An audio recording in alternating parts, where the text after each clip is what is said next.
ഇതൊക്കെ വരുവോടാ? ആർക്കറിയാല്ലേ? കുറച്ച് സെപ്പറേഷൻ കൂടെ ആ ബുക്കിൽ ബാക്കി വെച്ചേരെ. എവിടെ നാളെ തന്നെ ഇത് കൊടുത്തവൻ ബിരിയാണി അവൻ ചെയ്യും. കുറച്ച് ബാക്കി വെക്കായിരുന്നു. വെറുതെ എന്റെ പൈസ തുളയ്ക്കരുത്. നീ എന്തായാലും എൻട്രൻസ് എഴുതിയ കിട്ടാൻ പോണില്ല. പിന്നെ എന്തിനാണ് ആവശ്യമില്ലാത്ത ഈ പരിപാടി? എനിക്ക് എഞ്ചിനീയർ ആവണം. എന്തിനു? അതൊന്നും ഇരിക്കണം. പക്ഷെ എനിക്ക് എഞ്ചിനീയർ ആയേ പറ്റൂ. ഞാൻ പറഞ്ഞ കേക്ക്. നീ എവിടെ ബഹറിൽ കയറുവാ? നമുക്ക് നമ്മളവിടെ കടയൊക്കെ നോക്കി സുഖമായിട്ട് പോവാടാ. പറ്റൂലോ, എനിക്ക് പഠിക്കണം. നിനക്ക് പഠിക്കാനുള്ള കഴിവില്ല മോനെ.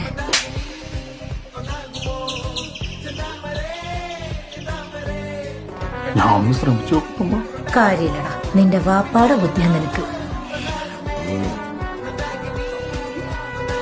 അതൊന്നും പറഞ്ഞാൽ പറ്റില്ല. എന്തൊക്കെ പറഞ്ഞാലും എനിക്ക് എഞ്ചിനീയർ ആയേ പറ്റൂ. ഇല്ല, മറ്റന്മാരെല്ലാം എഞ്ചിനീയറിംഗിന് പോണോണ്ടാണ് ഈ